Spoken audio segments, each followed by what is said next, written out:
গাংনী বাংলাদেশ জাতীয়তাবাদী যুবদল, ছাত্রদল, বিএনপি, গাংনী উপজেলা, মেহেরপুর জেলা, গাংনী পৌরসভা আয়োজিত আজকের এই র্যালি এবং সংক্ষিপ্ত আলোচনা সম্মানিত সভাপতি এবং উপস্থিত নেতাকর্মী, আসসালামু আলাইকুম।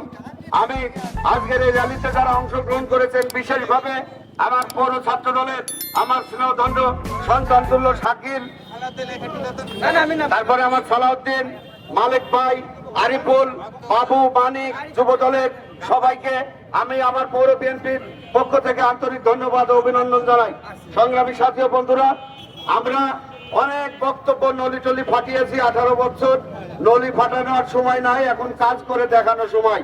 কথা কম হবে, কাজ বেশি হবে। আমরা দেখেছি, আমি গত বক্তব্যে বলেছি, আওয়ামী লীগের লোকজন আবার বাজারে টুকি মারছে। যে দেশের নেত্রী, যার ভরসায় আপনারা এই 17-18 বছর বাংলাদেশের মানুষের রক্তের ওপর স্টিম রোলার চালাইলেন, তারা যদি সেই নেত্রী যখন জাঙ্গি থুয়ে পালিয়ে গেছে,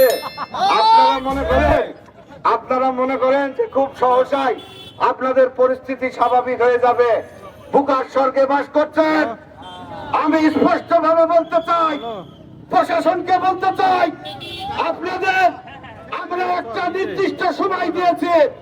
আমরা লক্ষ্য করেছি এখনো ওই সন্ত্রাসীরা, ওই বোমাবাজরা আশেপাশে ঘটছে। আমার এই কথাটা সাংবাদিকরা একটু ভালো করে রেকর্ডিং করেন। আপনারা দেখবেন এই সন্ত্রাসীরা, এই ছাত্রলীগ, যুবলীগের এই অস্ত্রধারী ক্যাডাররা অল্প দিনের ভিতরে এই বাজারে কোনো দুর্ঘটনা ঘটাবে। আপনি এই প্রশাসনকে আমি বলতে চাই, আপনারা এদের যদি 2-3 দিনের ভিতরে গ্রেপ্তার না করতে পারেন, এদের যে কোনো জায়গায় ধরে সাপ মারা করে পিটায়ে বন্ধুরা, আমি গাংনী বাজার ব্যবসায়ীদের দৃষ্টি আকর্ষণ করতে চাই। অতীতে ছাত্রলীগ, যুবলীগ যেভাবে চাঁদাবাজি করেছে, বিএনপির নাম করে যদি কেউ আপনাদের কাছে কোনোভাবে ডিস্টার্ব করতে যায়, আপনারা তাদের বেঁধে রাখবেন, বেঁধে রেখে আমাদের খবর দেবেন। পরিশেষে আজকে এই মিছিলে সবাই আসার জন্য আপনাদের পৌর বিএনপির পক্ষ থেকে, জাভেদ মাসুদ মিল্টন ভাইয়ের পক্ষ থেকে সবাইকে আন্তরিক ধন্যবাদ জানিয়ে আমার সংক্ষিপ্ত বক্তব্য শেষ করছে। খোদা হাফেজ। বাংলাদেশ জিন্দাবাদ।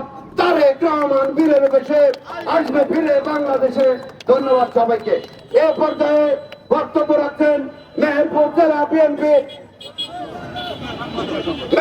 জেলা বিএনপির যুগ্ম সম্পাদক, সাবেক ছাত্র নেতা, রাজপথের লড়াকু সৈনিক জনাব মনিরুজ্জামান গাড্ডু ভাই।